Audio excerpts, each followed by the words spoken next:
This man reveals the secret of the big air conditioning companies.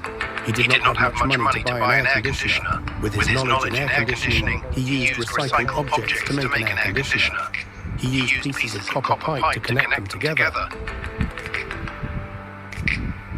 He assembles them by soldering them with tin to solidify the system.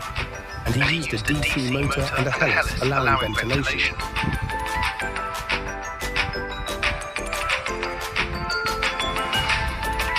Accompanied by a small compressor motor.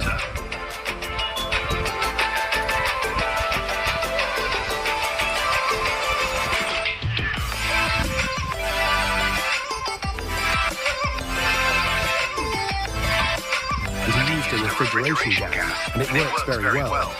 No one liked his video. It did not have many likes and shares.